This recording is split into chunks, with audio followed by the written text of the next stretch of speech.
అధ్యాయం చదువుకుందామండి. యెహోవా, ఈ తరము వారిలో నీవే నా ఎదుట నీతిమంతుడవై ఉండుట చూచితిని గనుక నీవును నీ ఇంటివారును వాడలో ప్రవేశించుడి.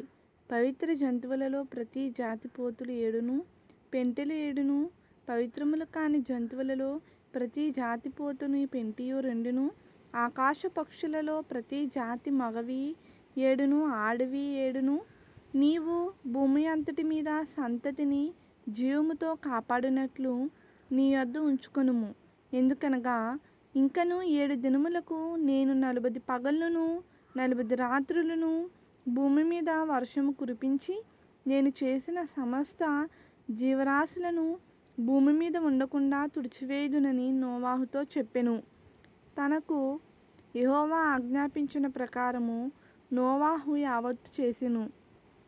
ఆ జలప్రవాహము భూమి మీదకి వచ్చినప్పుడు నోవాహు 600 ఏండ్లవాడు. అప్పుడు నోవాహును అతనితో కూడా అతని కుమారులను అతని భార్యయు అతని కోడన్లును ఆ ప్రవాహ జలములను తప్పించుకొనుటకై ఆ వాడలో ప్రవేశించిరి. దేవుడు నోవాహునకు ఆజ్ఞాపించిన ప్రకారము పవిత్ర జంతువులలోను అపవిత్ర జంతువులలోను పక్షులలోను నేలను ప్రాకు వాటన్నిటిలోను మగది ఆడది జత జతలుగా ఓడలో నున్న నోవాహు నొద్దకు చేరెను. 7 దినములైన తరువాత ఆ ప్రవాహ జలములు భూమి మీదకి వచ్చెను. నోవాహు వయస్సు యొక్క 600 సంవత్సరము 2వ నెల 17వ దినమున మహాగాధ జలముల ఊటలన్నీయు ఆ దినమందే వినబడెను. ఆకాశపు తూములు విప్పబడెను. 40 పగళ్ళును 40 రాత్రులను ప్రచండ వర్షము భూమి మీద కురిసెను.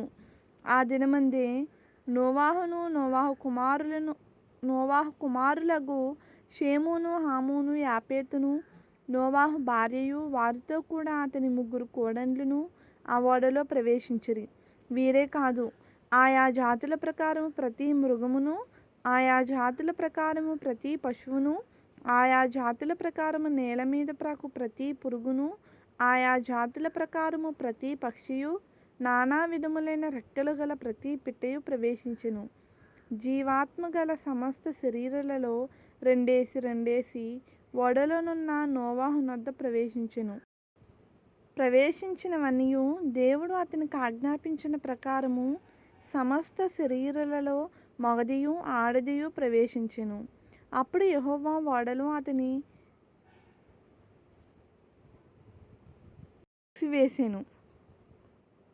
ఆ జలప్రవాహము 40 దినములు భూమి మీద నుండగా జలములు విస్తరించి ఓడను తేలచేసినందున అది భూమి మీద నుండి పైకి లేచెను. జలములు భూమి మీద ప్రచండముగా ప్రబలి మిక్కిలి విస్తరించినప్పుడు ఓడ నీళ్ల మీద నడిచెను. ఆ ప్రచండ జలములు భూమి మీద అత్యధికముగా ప్రబలినందున ఆకాశమంతటి క్రిందనున్న గొప్ప పర్వతములన్నీ మునిగిపోయెను. 15 మూరల ఎత్తున నీళ్లు ప్రచండముగా ప్రబలెను గనుక పర్వతములను మునిగిపోయెను. అప్పుడు పక్షులేమి, పశువులేమి, మృగములేమి, భూమి మీద ప్రాకు పురుగులేమి, భూమి మీద సంచరించు సమస్త శరీరులేమి, సమస్త నరులేమి చచ్చిపోయిరి. పొడి నేల మీద నున్న వాటన్నిటిలోనూ నాసికారంధ్రములలో జీవాత్మ సంబంధమైన ఊపిరిగలవన్నీయు చనిపోయెను. నరులతో కూడా పశువులను, పురుగులను, ఆకాశ పక్షులను, నేల మీద నున్న జీవరాశులన్నీ తుడిచివేయబడెను. అవి భూమి మీద నుండకుండా తుడిచివేయబడెను. నోవాహు అతనితో కూడా ఆ ఓడలో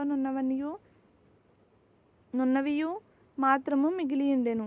150 దినముల వరకు నీళ్లు భూమి మీద ప్రచండముగా ప్రబలెను. ఆమేన్.